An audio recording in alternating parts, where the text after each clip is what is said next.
Assalamualaikum warahmatullahi wabarakatuh. Ketemu lagi dengan Bribka Suyono, masih di channel Suyono Listrik. Tentunya masih membahas seputaran anxiety, psikosomatis maupun asam lambung. Dan tentunya berdasarkan pengalaman yang saya alami. Apa kabar Anda semua? Saya doakan semoga Anda selalu sehat jasmani maupun jiwani, dilindungi oleh Allah dimanapun kapanpun, dan segera lepas dari anxiety, psikosomatis maupun asam lambung. Demikian juga saya minta doanya sama rekan-rekan juga ya, subscriberku atau yang nonton video ini, supaya saya juga diberi sehat baik jasmani maupun jiwani, beserta keluarga saya ya, istri saya, anak saya. Ya, kita saling mendoakan gitu. Yang baru menemukan channel saya, alangkah baiknya Anda lihat video saya yang dulu-dulu. Dan kalau Anda belum subscribe, silahkan subscribe ya. Ingat ya, pakai BPJS. Tahu? Bayar pakai jempol dan subscribe.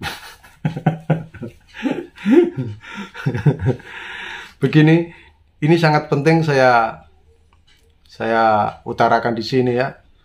Karena apa?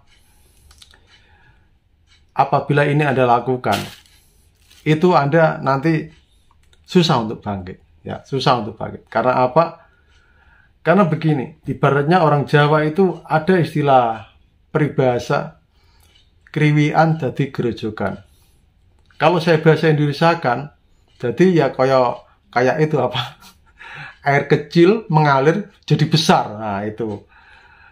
Dan kesimpulannya adalah arti dari peribahasa itu adalah masalah kecil dibesar-besarkan, begitu. Ya.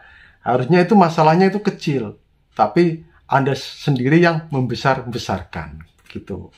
Ya, contohnya begini. Apa yang Anda rasakan, sebenarnya Anda dulu juga pernah merasakan. Tetapi Anda terlalu membesar-besarkan. Kalau majas, itu majas apa ya? Metafora kalau nggak salah ya. Terlalu membesar-besarkan. Ya, saya tidak menyalahkan Anda. Saya dulu juga begitu. Karena begini ya, orang dengan gangguan psikosomatis memang pikirannya sudah nggak seperti dulu lagi, ya. Merasa sedikit aja, keluhan sedikit saja, yang padahal dulu itu pernah mereka alami. Itu seakan-akan itu parah gitu ya. Misalkan begini ya. Ini kedutan di mata. Ya udahlah, kedutan aja lah. Kedutan, dulu Anda juga pernah merasakan kedutan. Tetapi karena Anda pikirannya sudah belum stabil, pikirannya Anda labil, yaitu kedutan itu bisa menjadi Anda besar-besarkan. Akhirnya Anda menebak-nebak sendiri sakit Anda. Nah, itu kesalahan yang besar. Ya, terus Anda merasa flu. Ya, dulu Anda juga pernah flu, batuk. Tetapi karena Anda pikirannya sudah masuk ke gejala-gejala psikosomatis, sudah ke arah kecemasan yang berlebihan, anxiety disorder. Nah, itu flu, batuk, itu Anda menganggap bahwa Anda itu sakit bermacam-macam begitu. Nah, itu ya. Jadi ibaratnya itu Anda takut dengan bayangan Anda sendiri begitu. Ya, itu. Terus apa lagi? Anda merasakan perut kembung ya. Dulu Anda juga pernah merasakan perut kembung. Nah, tetapi karena Anda ada gangguan psikis, yaitu perut kembung, seakan-akan Anda menderita sakit parah. Begitu. Nah, padahal kalau kita itu hadapi sensasi itu dengan tenang, misalnya kembung, kedutan apa, kita berpikirnya yang wajar saja, yang logis saja. Iya ya, dulu saya juga pernah merasakan ini, nyatanya juga nggak apa-apa. Gitu, ya. Begitu, kita berpikirnya itu menghibur kita gitu. Jangan berpikiran begini, kepala pusing, nebaknya sudah ke yang lain-lain begitu ya. Begini aja, kalau kepala Anda pusing, kalau Anda sudah nggak bisa mengendalikan, minum obat. Jangan anti obat. Kalau minum obat juga tidak mampu meredakan sakit kepala itu, nah itu karena apa? Anda pusing, Anda takut, cemas, pikirannya kemana-mana. Anda minum obat semahal apapun, pusing itu nggak akan hilang, gitu ya. Padahal itu hanya pusing biasa. Pusing biasa yang diakibatkan karena ketegangan otak Anda. Ya, Anda takut, cemas, pikiran Anda, ya, otak Anda tegang, akhirnya saraf tegang. Nah, ditambah lagi Anda terlalu menebak-nebak sendiri, pusing ini, wah jangan begitu. Nah, itu ya. Jadi, kenapa pusing Anda itu nggak reda-reda? Karena Anda terlalu fokus ke pusing itu. Wah, pusing ini. Anda minum obat pun, ya, semahal apapun, kalau pusing itu Anda tanggapi dengan membesar-besarkan seakan itu sakit apa, ya itu ya susah gitu. Minum obat pun susah begitu. Dan masih banyak yang lain ya. Kalau sempoyongan, kelingan, sensasi mau pingsan, nah itu memang gejalanya ya begitu gitu ya. Nah, memang bandel ini, sempoyongan, kelingan, sensasi mau pingsan, itu memang bandel. Saya juga terakhir itu, saya bisa menghilangkan itu. Itu sebenarnya kalau kita sudah mau menyesuaikan diri dengan keadaan kita ya. Misalnya Anda sempoyongan, oh ya udahlah memang keadaan saya begini. Nah, itu membiasakan diri, menyesuaikan. Kita yang menyesuaikan dengan keadaan.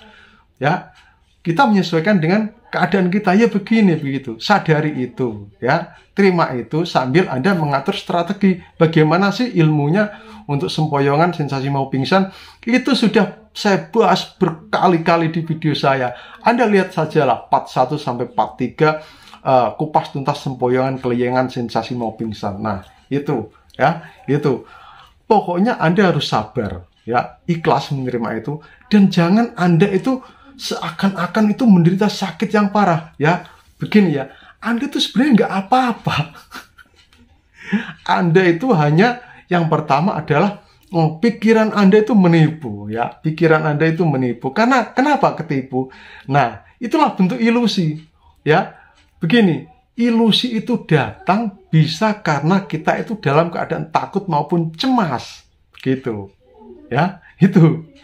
Ilusi datang itu juga karena keadaan kita itu disugesti. Begitu. Yang mensugesti Anda itu siapa? Ya. Yang mensugesti Anda itu pikiran Anda sendiri. Nah, jadi intinya begini. Apapun yang Anda rasakan itu, ya, Anda jangan membesar-besarkan. Begitu. Jangan menganggap bahwa diri Anda itu sakit ini, sakit itu, dan sebagainya. Meriang, Anda meriang saja itu sudah takut. Kenapa? Yaitu karena pikiran Anda masih labil, begitu. Nanti, kalau pikiran Anda sudah tenang, maka rasa cemas, rasa takut itu akan hilang sendiri. Intinya itu di pikiran ya, begitu, di pikiran. Ya. Kalau pikiran Anda tenang, nanti sensasi apapun yang Anda rasakan, Anda tidak akan cemas, tidak akan takut. Begitu. Karena apa? Meriang dulu juga Anda pernah merasakan, tetapi nyantai saja, kasih obat, istirahat, sudah sembuh. Kenapa meriang Anda itu datang terus? Karena Anda seakan-akan meriang itu Anda menganggap sakit parah begitu. Sakit yang lain. Nah, itu ya. Ya, psikosomatis itu tidak berbahaya. Yang berbahaya justru dari yaitu respon Anda dalam menanggapi sensasi itu terlalu berlebihan, membesar-besarkan. Jadi akhirnya Anda takut dengan bayangan Anda sendiri ya. Begitu. Atau takut dengan Anda bercermin sudah takut. Nah, itu ya. Itulah anxiety disorder. Nah, kalau fobia kan beda. Kalau fobia itu lihat barangnya baru takut, ya kan? Misalnya lihat apa? Fobia sama cicak, fobia sama tokek, fobia sama karet. Nah, Anda melihat karet, karet ditaruh di tangan Anda takut. Nah, itu fobia. Tetapi kalau anxiety disorder belum tentu ada, ya, belum tentu terjadi. Tetapi Anda sudah takut. Nah, itulah. Nah, itu. Ya, jadi Anda harus lebih bijak dalam menanggapi sensasi itu. Gitu ya. Nggak apa-apa. Anda itu nggak menderita sakit apa-apa. Anda hanya menderita sakit pikiran, ya. Kondisi psikis Anda belum stabil. Masih labil, ya. Jadi sekecil apapun sensasi, itu Anda sudah membesar-besarkan begitu. Ya, itu. Nah, mungkin saja sebenarnya Anda yang 3 hari sudah enak, ya. terus datang sensasi lagi. Nah, akhirnya datang sensasi lagi itu Anda membayangkan yang besar-besar, yang menakutkan. Nah, itu jadinya ya itu akan datang terus begitu ya. Atau itu dari trauma. Nah, ini yang dari trauma ini juga menjadi PR ya. PR buat saya. Karena apa? Trauma itu tidak bisa hilang dengan seketika. Harus bertahap ya, bertahap gitu ya. Jadi begini, jangan terlalu membesar-besarkan sensasi ya. Anda itu sehat, Anda itu sehat. Cuma yaitu kalau orang Jawa kriwian jadi grojokan atau membesar-besarkan masalah. Masalah kecil menjadi besar ya. Yang harusnya sakit itu satu rasa ya. Kedutan. Kan satu rasa, satu sensasi, kedutan. Itu. Tetapi Anda membayangkan sudah ke yang lain-lain. Terus, wah, bayangkan semua. Ya itu. Akhirnya pikiran ini kacau, penuh. Ya, akhirnya blank nanti. Gitu. Pikiran Anda itu terlalu was-was, terlalu apa namanya ya, takut, cemas. Nah, makanya yang sudah merasakan seperti di alam mimpi tidak nyata dan sebagainya, yaitu dari hasil rekayasa pikiran Anda sendiri. Begitu. Ya, itu. Semoga bermanfaat video saya ini. Tetap semangat ya. Badai pasti berlalu dan semua akan indah pada waktunya. Wassalamualaikum warahmatullahi wabarakatuh.